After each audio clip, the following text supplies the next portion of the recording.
سلام كمسك الختام عليكم أحيبا بنايا كرام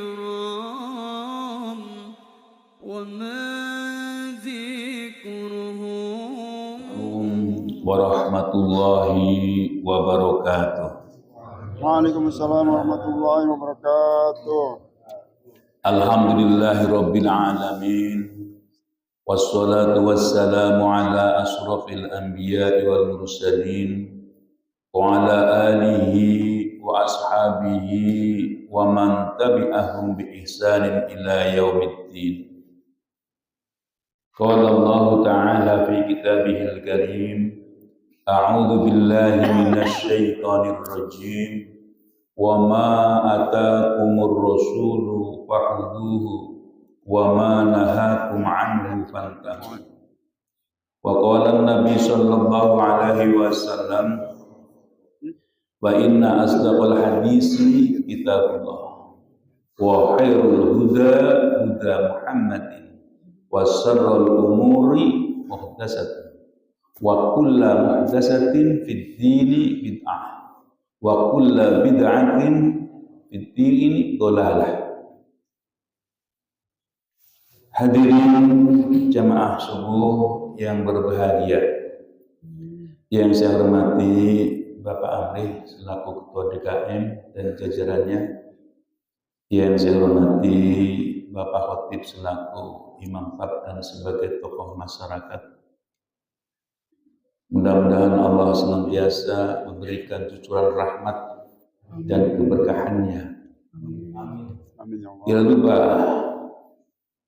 di sini ada asatidz, ada Ustadz Yahya dan Ustadz Wawan yang menyertai kita dan asatidz yang lain yang tidak saya sebut. Salawat dan salam kami haturkan kepada junjungan Nabi Agung Nabi besar Muhammad sallallahu alaihi wasallam yang telah membina umatnya dengan penuh rasa kasih sayang. Mari kita awali ta'allum ini, diawali dengan baca Al-Fatihah, diteruskan dengan ikrar dan doa bersama. Al-Fatihah. A'udzu billahi minasy syaithanir rajim. Bismillahirrahmanirrahim. Alhamdulillahi rabbil alamin. Ar-Rahmanir-Rahim. Maliki yaumiddin. Iyyaka na'budu wa iyyaka nasta'in. Ihdinas siratal mustaqim. Siratal ladzina an'amta 'alaihim ghairil maghdubi 'alaihim waladdallin. Amin. Raditu billahi rabba wa bil islami dina wa bi Muhammadin nabiyya wa rasulah. Rabbi zidni ilma warzuqni fahma. Hadirin jamaah subuh yang berbahagia, ya, kalau kemarin kita telah membahas surah Al-Mujadilah atau Al-Mujadalah yang di dalamnya itu diawali dengan penjelasan bagaimana perilaku suami terhadap istri. Jadi suami terhadap istri itu hati-hati. Jangan sampai pernyataannya itu menjadikan perpisahan. Karena ucapan laki-laki itu hukum. Makanya di ayat yang pertama sampai keempat itu berkaitan dengan perilaku suami yang menyerupakan pundak istrinya itu seperti pundak ibunya. Nah, itu disebutnya talak bihar. Jadi tidak boleh sembarangan. Kalau dia mau rujuk, ada beberapa ketetapannya. Satu, memerdekakan budak. Kalau nggak bisa, disuruh puasa 60 hari berturut-turut.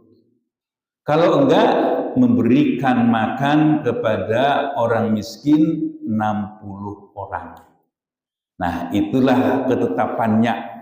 Makanya hati-hati ya, kalau perempuan bilang cerai sampai 1000 kali pun nggak apa-apa, nggak bakal. Tapi perlu diketahui, kata-kata buruk itu biasanya nanti buruk pada yang lain. Ya, jadi kalau cerai terus-terusan itu tidak cerai terus, tetapi cerai rizkinya. Ini yang dikhawatirkan. Ya, jadi kalau ngomong itu harus hati-hati. Ya kayak orang tua terhadap anak itu ya, ngomong yang baik-baik. Kalau anaknya umpamanya anaknya nurut ya alhamdulillah, itu yang diharapkan ya.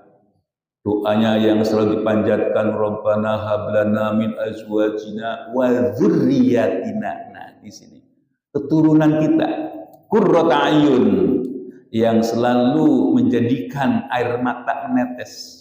Air mata menetes itu artinya sayang sekali, gitu. Nah, itu qurrata ayun. Nah, kalau anaknya bandel, ya dengan kata-kata yang baik-baik. Oh, anakku disuruh untuk pakai sepeda nggak mau. Mudah-mudahan nanti kamu udah tua punya mobil. Nah, itu. Jadi pakainya doa. Anak disuruh bandel, mudah-mudahan jadi direktur. Nah, itu jangan sudah diomongin yang nggak bener. Itu nggak boleh. Jadi omongan orang tua itu doa. Ya, jadi inilah orang tua, itu penting sekali. Ya, di samping ada beberapa gambaran yang digambarkan oleh Al-Quran pada ayat ini, yaitu orang yang menantang Allah. Jadi orang yang menantang Allah biasanya orang yang banyak dustanya. Kalau orang yang berdusta itu biasanya nanti dusta lagi. Dusta yang berikuti untuk menutupi dusta yang lalu, terus seperti itu. Jadi menumpuk kedustaan. Dusta ini salah satu ciri dari orang munafik. Jadi kita kalau tahu dia sering banyak dustanya, nuduh munafik nggak boleh, karena yang tahu munafik itu hanya Allah dan Rasulnya. Ya, jadi dulu ada ya Abdullah bin Ubay bin Salul, itu kan orang munafik, selalu dekat dengan Rasul. Kalau sholat berjamaah dia dekat dengan Rasul. Dan suatu ketika dia itu berbicara kepada Rasulullah, ya Rasul, kalau saya mati nanti engkau lah yang mengimami. Ya, begitu juga kalau saya mati kamu nyolati ya. Ini hebatnya Rasulullah. Jadi dia menghormati orang yang ngajak ngomong. Suatu ketika si Abdullah bin Ubay bin Salul mati. Anaknya itu menjadi sahabat yang benar. Karena anaknya tahu ya, di situ ketika mati ada wasiat nanti yang menyolatkan Rasulullah. Nah, ketika itu dibawa, ya Rasul, benarkah bapakku pernah ngomong bahwa kalau bapakku mati, engkaulah yang mengimami? Iya. Kalau begitu, bapakku meninggal. Nah, setelah pulang, dia mau berangkat, dekat pintu, di stop oleh Jibril. Stop, dia orang munafik. Nah, ini ya, jadi kalau ada orang munafik ya kita nggak tahu. Kalau kita orang awam ya, kalau kita harus husnudzon.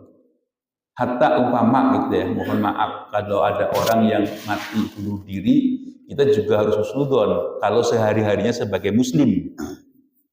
Ya, jadi tidak mengharamkan gitu ya, tidak mengharamkan bunuh diri, menghalalkan, tidak menghalalkan bunuh diri, tapi mungkin bisa jadi stres gitu kan ya. Kalau stres itu kehalangan otaknya. Ya, jadi kita husnudzon, bisa jadi dia stres. Bukan karena menghalalkan yang haram. Karena yang menghalalkan yang haram atau sebaliknya itu kafir. Hati-hati ya Pak ya. Ini juga jangan canda-canda, itu juga jangan. Ya, ada nama-nama itu juga disuruh nama-nama yang baik-baik. Ada sambal kuntilanak, ada jangan nih kuntilanak dimakan, nggak boleh ya. Jadi nama-nama itu yang baik-baik. Sambal setan, ya Allah ya Rabbi, setan dimakan, nggak boleh. Nah ini ya memang nanti ada di beberapa penjelasan di kitab kayak kitab Sulamut Taufik. Nah itu hati-hati. Jadi nggak boleh kita itu sembarangan. Ya, jadi kita disuruh berhati-hati terhadap ketentuan Allah. Yuk kita teruskan kaji kita, yaitu surah Al-Hasr ayat yang pertama. Surah Al-Hasr kalau diartikan Al-Hasr itu pengusiran, Pak. Pengusiran. Surah ini diturunkan di Madinah.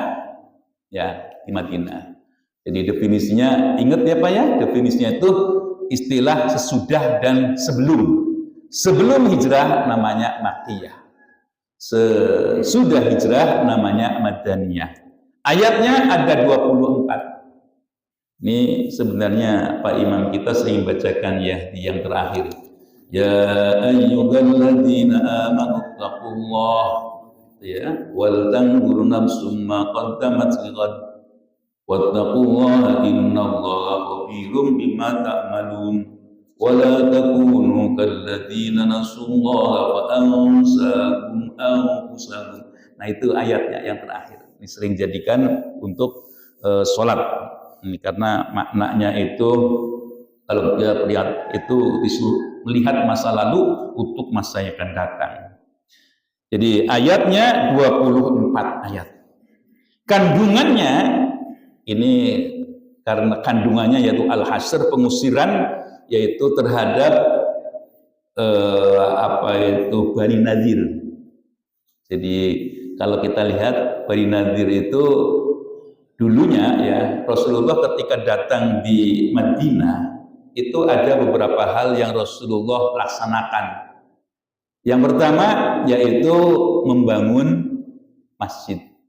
Karena Pak, masjid itu tempat untuk ibadah, tempat untuk kumpul-kumpul diskusi, musyawarah, untuk menghadapi musuh, bagaimana caranya. Nah disitulah Rasulullah bermusyawarah, masjid. Ya, di samping pembelajaran, pemberian wahyu Allah terhadap Nabi Muhammad disampaikan kepada para sahabatnya, itu masjid.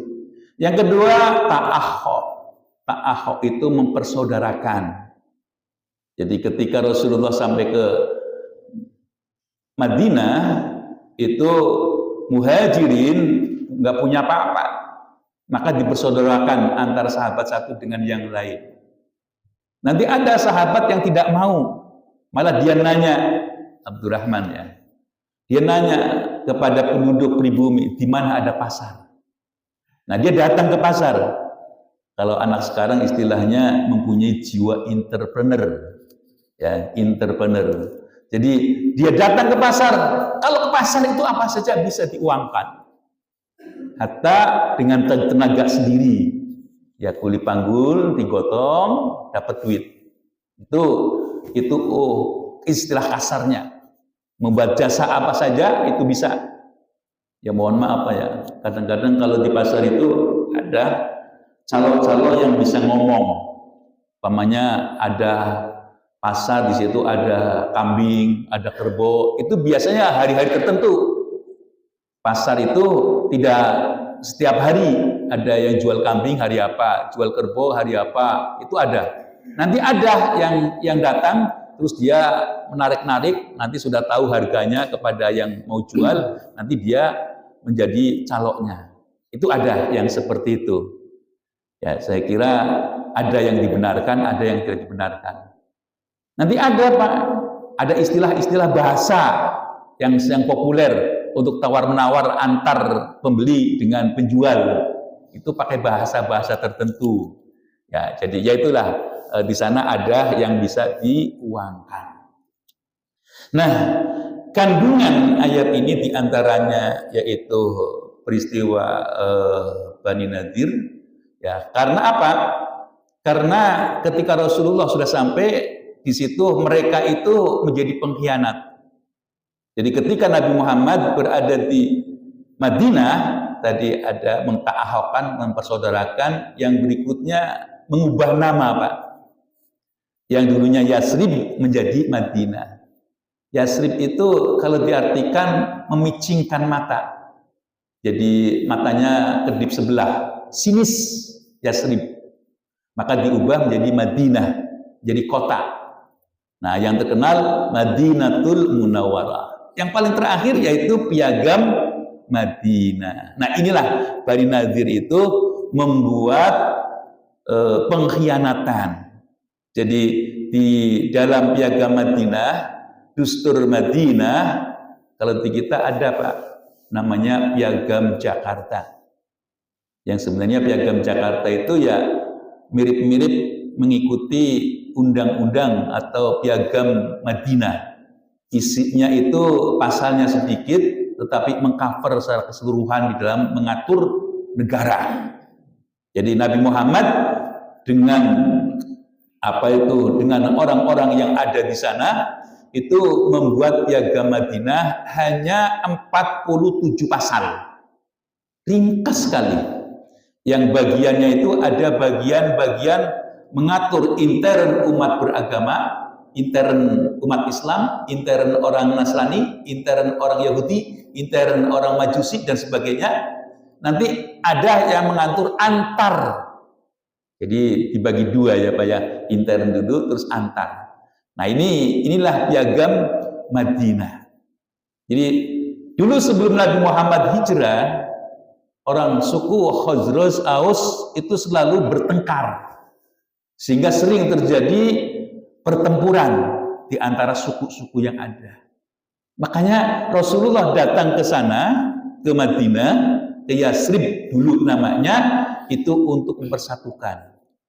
Nah, disitulah Nabi Muhammad yang terkenal sampai sekarang dikaji oleh para sejarawan dan orang-orang yang mengkaji tentang ketatanegaraan itu merujuk kepada Piagam Madinah.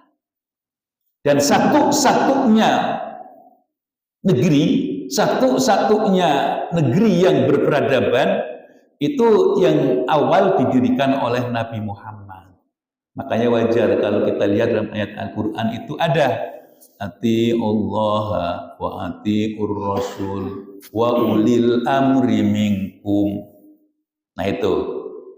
Jadi kita disuruh taat kepada Allah, taat kepada Rasul, taat kepada ulil amri.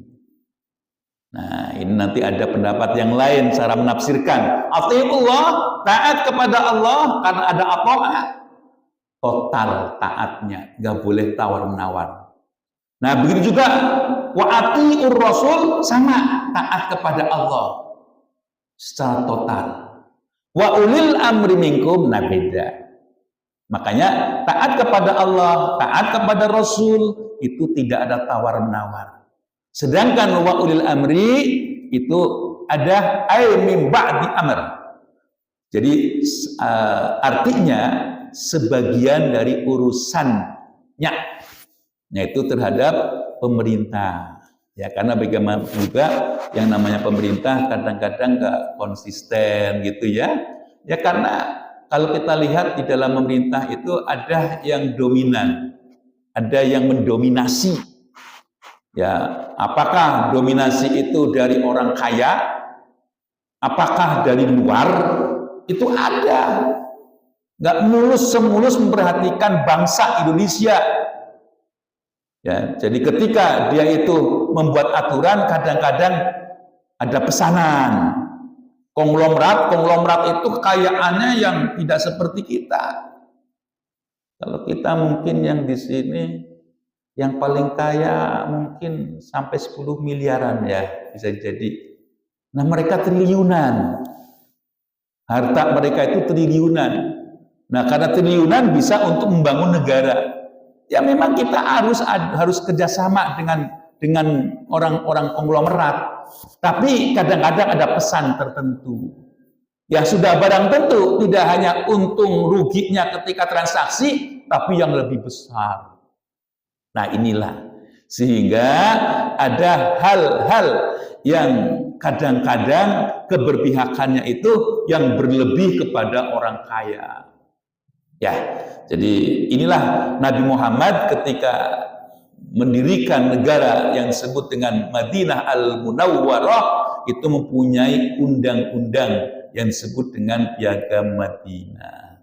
Jadi umat Islam juga disuruh belajar politik ya.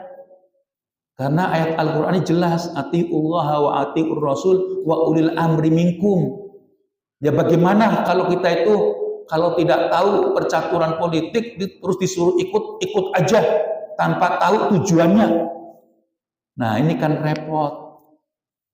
Makanya ya kalau orang-orang yang kita ini ngikutin ya di ayat Al-Qur'an enggak pesankan wala taquma laisa laka bihi ilmun. Jangan kita itu mengikuti orang yang tidak punya pengetahuan yang terkait. Kadang-kadang ada calo politik ya. Calo politik itu kan kadang-kadang dia sudah dibayar kan. Nanti dia ajak-ajak kepada orang lain, bisa jadi dia bawa bayaran, yuk ikut partai anu yuk, gitu. Nggak tahu tujuannya apa. Makanya ya sebaiknya sih seperti yang digariskan oleh Al-Qur'an, yaitu ada ayat yang berbunyi innama yakhshallaha min ibadihil ulama. Ya sebaiknya ya dalam kehidupan yang lebih besar itu mengikuti para alim ulama yang ngerti dalam bidangnya. Jangan kita itu mengikuti suatu ketentuan yang dia tidak tahu, itu akan menyesatkan. Ya banyak kejadian-kejadian, mohon maaf ya, kayak di Indonesia ini kan sebenarnya penduduknya banyak yang miskin ya, banyak yang miskin. Yang di pinggiran-pinggiran Bogor ini ada yang Masya Allah rumahnya itu ala kadarnya. Ya ini kan sebenarnya tanggung jawab pemerintah. Tanggung jawab pemerintah untuk mensejahterakan. Ya bagaimana caranya, bukan tanggung jawab pribadi. Ya umpamanya ada bansos itu ya mudah-mudahan kena sasaran. Karena yang di ujung itu yang memegang amanah. Nah ini ya, tapi jangan nanti ada uang negara terus untuk disuruh untuk memilih kepada paslon tertentu, itu yang nggak bener. Karena kita orang bodoh, oh iya ini harus ikut dari si anu duitnya, padahal uang negara. Kadang-kadang ya orang yang tidak tahu perasaannya dia itu memang dari dia, padahal uang negara. Ya kayak pemilihan tahun kemarin gitu kan ya, itu kan ada yang nggak benar. Nah, ya itulah kita harus ngerti politik, kita harus tahu politik, tapi harus berpegang teguh amanah itu harus dipegang. Ya, jadi inilah surah Al-Hasyr itu yang paling utama mengkisahkan bagaimana pengusiran terhadap Bani Nadir. Jadi Bani Nadir itu orang Yahudi yang mengkhianati Rasul, akan membunuh Rasul. Nah, ketika dia itu akan membunuh Rasul, malaikat Jibril itu memberitahukan, "Hai Muhammad, bahwa kamu itu akan dibunuh oleh Bani Nadir." Nah, karena sudah seperti itu ada kesepakatan di dalam Piagam Madinah bahwa sebenarnya di antara mereka itu mempunyai satu tanggung jawab. Kalau ada yang merusak terhadap Madinah, mereka itu juga berperang. Mereka angkat senjata. Jadi mempunyai ikatan kebersamaan. Ya, jadi Piagam Madinah itu tidak hanya mengatur kehidupan ke dalam negeri, juga mengatur ke luar negeri. Kalau ada orang, ya terutama kafir Quraisy ya, yang selalu merangi, maka mereka pun ikut perang. Nah itulah di dalam kehidupan ketika Rasulullah masih hidup. Itu ada yang disebut dengan Piagam Madinah. Yuk, kita teruskan kaji kita. A'udzu billahi minasy syaithanir rajim. أعوذ بالله من الشيطان الرجيم Bismillahirrahmanirrahim. Bismillahirrahmanirrahim. Subhanillahi ma fis samawati wa ma fil ardh. Subhanallahi ma fis samawati wa ma fil ardh. Wa huwal azizul hakim.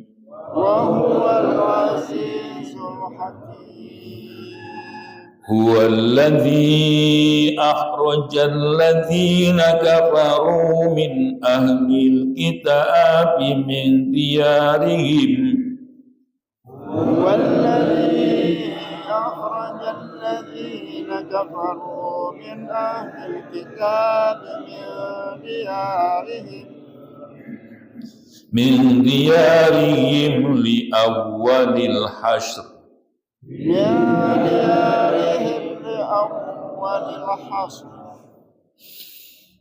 ما ظننتم أن يخرجوا وظنوا أنهم مانعتهم حصونهم. ما ظننتم أن يخرجوا وظنوا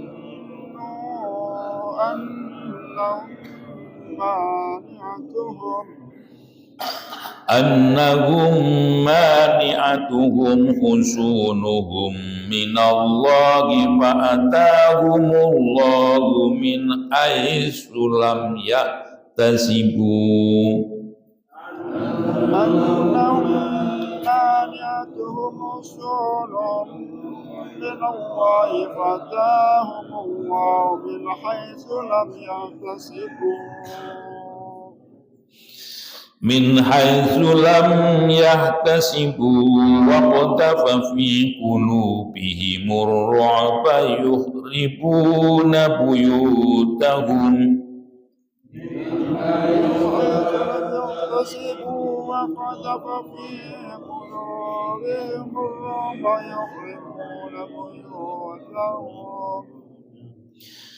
يخربون بيوتهم بأيديهم وأيدي المؤمنين. يخربون بيوتهم بأيديهم وأيدي المؤمنين. فاعتبروا يا أولي الأبصار. فاعتبروا يا أولي الأبصار. ولولا أن كتب الله عليهم الجلاء لعذبهم في الدنيا. ولولا أن كتب الله عليهم الجلاء لعذبهم في الدنيا. ولهم في الآخرة عذاب النار. ولهم في الآخرة عذاب النار. ذلك بأنهم شاقوا الله ورسوله. ذلك بأنهم شاقوا الله ورسوله. ومن يشاق الله فإن الله شديد العقاب. ومن يشاق الله فإن الله شديد العقاب. ما قطعتم من لينة أو تركتموها قائمة. ما قطعتم من لينة أو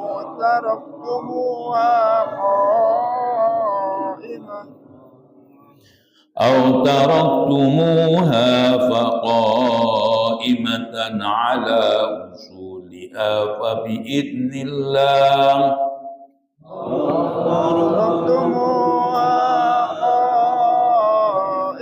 على أصولها فبإذن الله.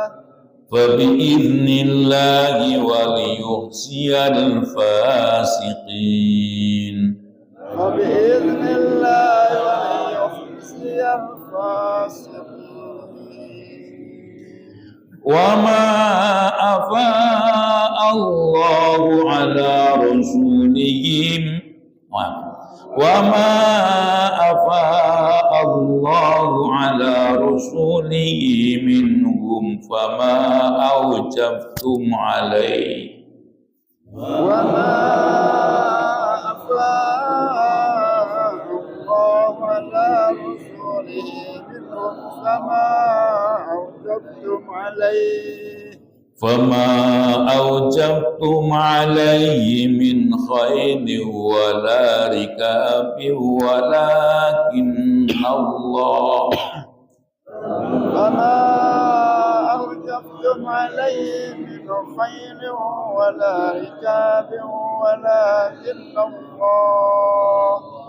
ولكن الله يسلط رسله على من يشاء ولكن الله يسلط رسله على من يشاء والله على كل شيء قدير والله على كل شيء قدير صدق الله العظيم صدق الله العظيم. Sabbaha mensucikan lillahi kepada Allah ma fis samawati wa ma fil ard, apa-apa yang ada di langit dan apa-apa yang ada di bumi. Wa huwa dan dia Allah al-aziz, zat yang maha perkasa, al-hakim dan bijaksana. Huwallazi akhrajal ladzina kafaru, dan dialah yang telah mengusir dan dialah yang telah mengeluarkan alladzina kafaru, orang-orang yang kafir, min ahlil kitab, dari ahlil kitab. Ahlil kitab itu yaitu Nasrani dan Yahudi, apa ya yang tadi disampaikan, yaitu dari Yahudi Bani Nadir, min diarihim, dari rumah mereka, di awalil hasr, inilah yang pertama. Jadi Rasulullah mengusir dari kelompok orang yang bersatu, yang diikat dengan piagam Madinah, inilah orang yang pertama. Ma dzanantum ayyahruju, tidaklah mereka mengira ayyahruju akan keluar, wa dzannu, dan mereka mengira annahum mani'atuhum, bahwa sungguhnya mereka itu ada yang menjaganya. Apa yang menjaganya? Usunuhum, yaitu benteng-benteng mereka. Minallah, dari Allah, daripada Allah. Fa'atahumullah, maka Allah datangkan kepada mereka min haitsu lam yahtasibu, dari sesuatu yang tidak diduga-duga. Wa qadhafa fi qulubihim, dan itu melemparkan, ya, apa itu Allah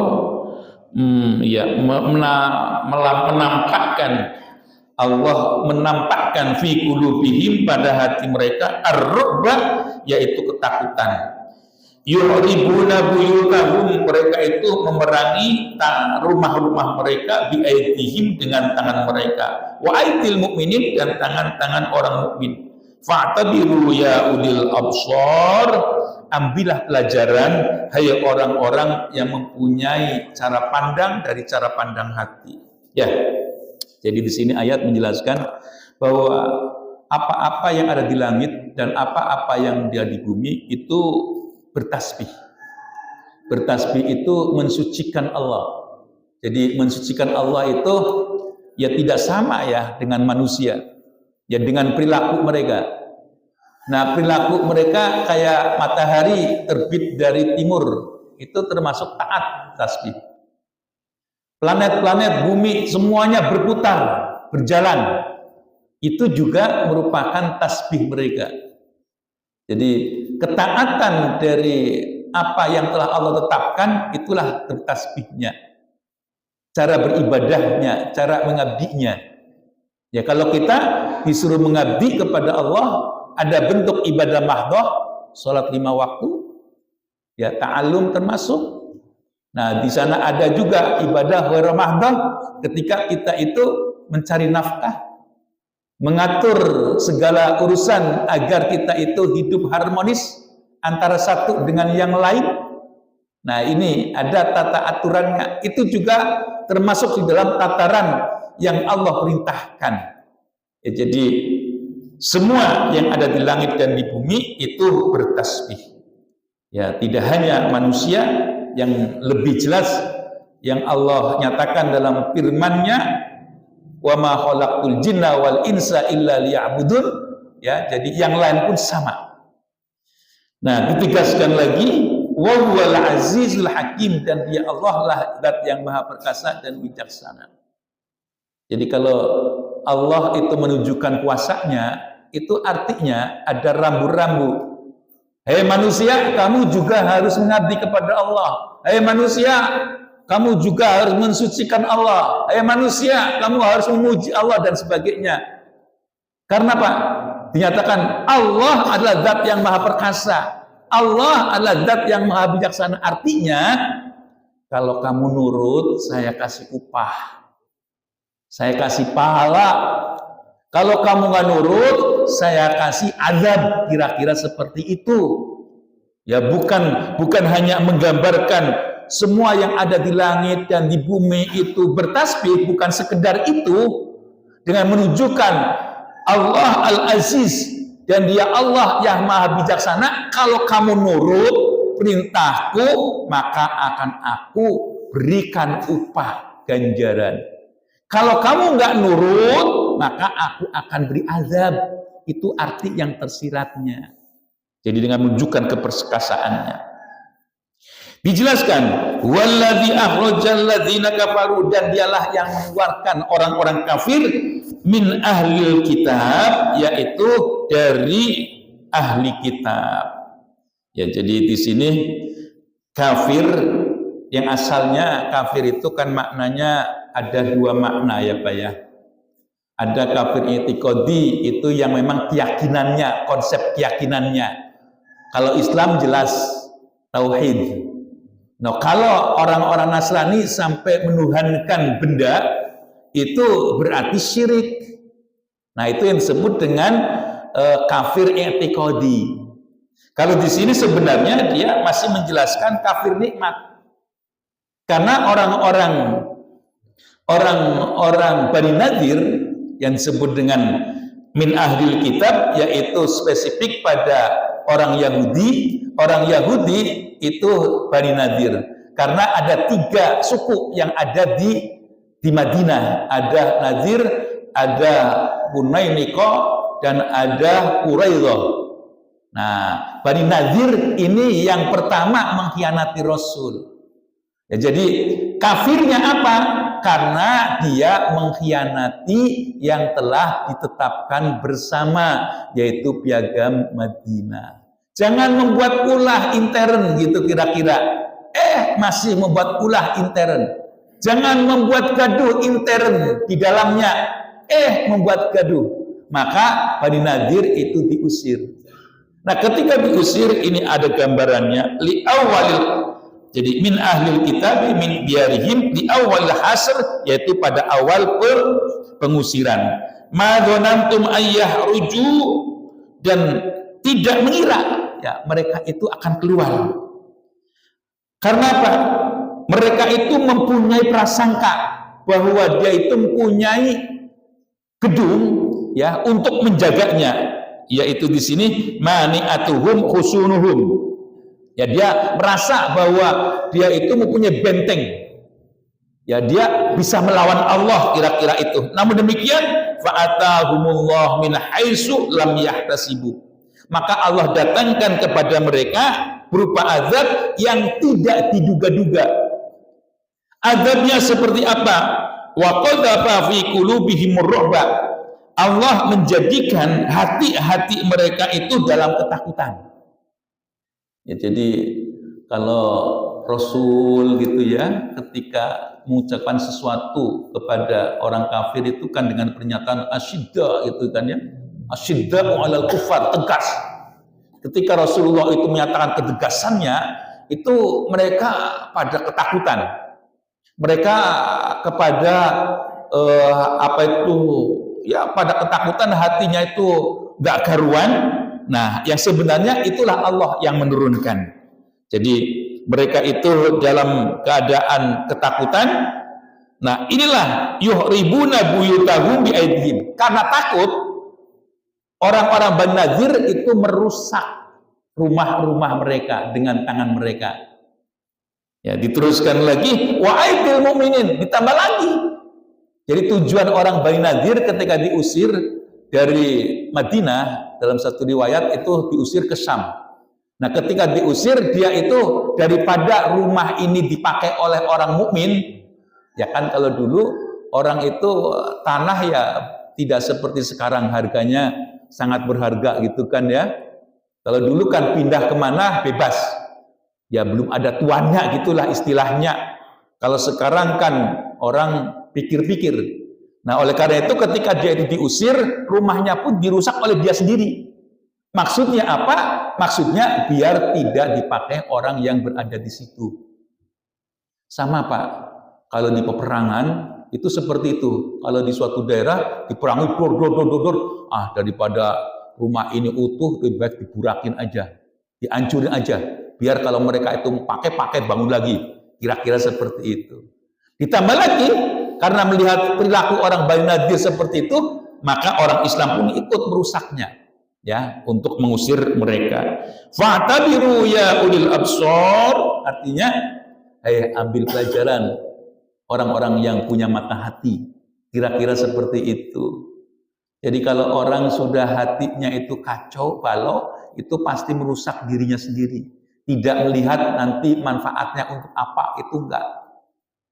Kalau kita kan sampai ya, kalau umpamanya ada orang meninggal, itu ada baju atau pakaian yang melekat, itu jangan dirusak, suruh dilepas dan nanti dicuci, diberikan kepada orang yang memerlukan, jangan sampai mubazir.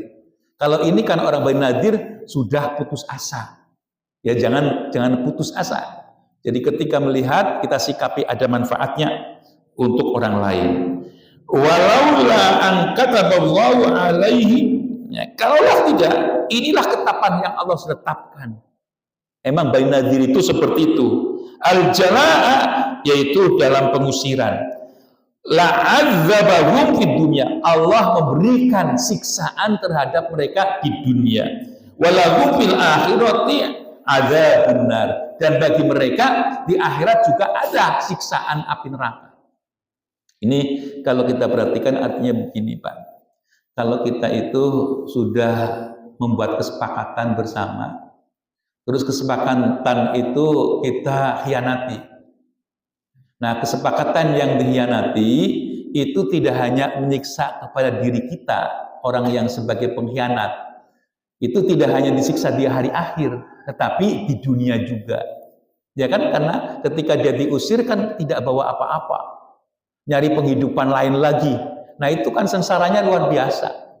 Nah, ini ya saya kira nanti ada di beberapa kelas-kelas yang dalam kehidupan sehari-hari itu juga banyak. Ketika orang itu banyak amarahnya, itu yang sering dia itu buat khianat, itu kan amarahnya. Karena amarahnya dia ngikutin gengsinya. Nah, ini biasanya seperti itu. Makanya kan dipesankan, ya jangan kita marah, jangan kita marah. Ya, jadi bahkan Allah itu murka terhadap orang yang suka menghambur-hamburkan kemarahannya. Nah, inilah marah itu kan nantinya menjadi sombong. Nah, sombong menjadi pintu masuk neraka. Dzalika bi annahum syaqullaha wa rasulah. Nah, ini kenapa mereka itu akan disiksa dunia dan akhirat? Karena mereka itu memusuhi Allah dan Rasulnya. Ya, jadi satu, dia memang orang kafir, orang Yahudi, orang yang tidak mengikuti ajaran Allah. yang sebenarnya ajaran Islam sebagai penutup yang terakhir itu tidak diimani. Mereka mengikuti ajaran yang banyak sesatnya. Yang kedua, dia itu tidak mengikuti dan mengkhianati kesepakatan yang telah dibuat di dalam piagam Madinah.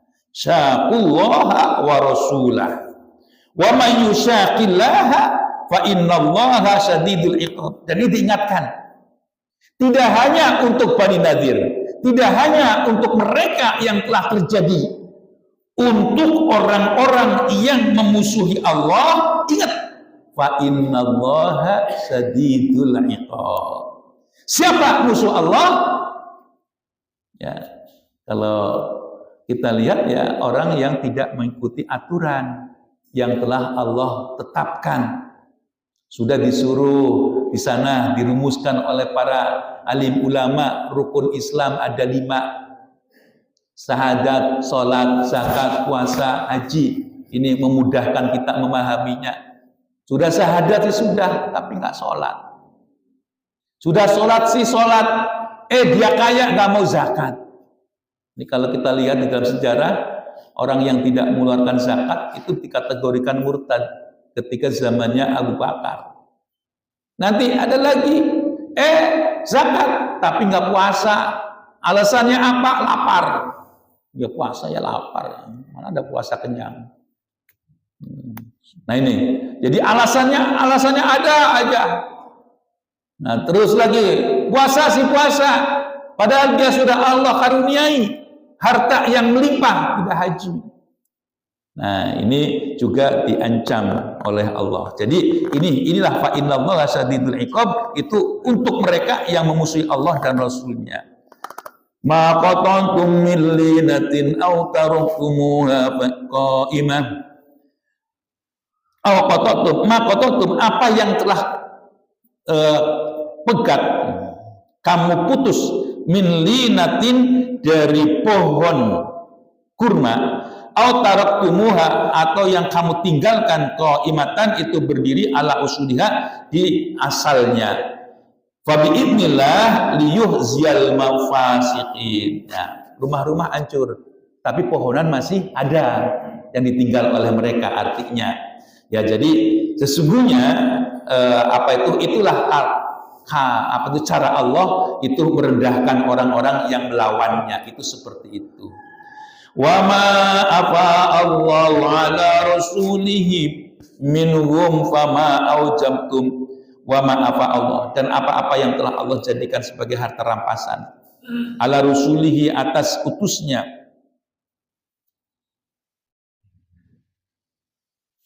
ala rasulihi atas utusannya, minhum dari mereka, fama aujabtum maka tidaklah Allah itu mengerahkan alai atas mereka min khailin dari kendaraan berkuda, wala rikabin dan kendaraan yang lain, walakinnallaha yusallitu rusulahu, akan tapi Allah memberikan kekuasaannya kepada utusannya, ala mayyasa, kepada yang Allah kehendaki. Wallahu ala kulli syai'in qadir, dan Allah berkuasa atas segala sesuatunya. Jadi di sini ketika digambarkan ketika ada harta rampasan ya Pak ya, nanti ada beberapa penjelasan yang berkaitan dengan harta rampasan. Harta rampasan itu yang Allah bagikan itu memang ketentuan, bukan ketentuan dari Nabi sendiri, tapi ketentuan dari Al-Quran. Dari Al-Quran nanti ada pernyataan likaila dulatan al-aghniya, likaila dulatan, agar dia itu harta itu tidak berputar itu lagi.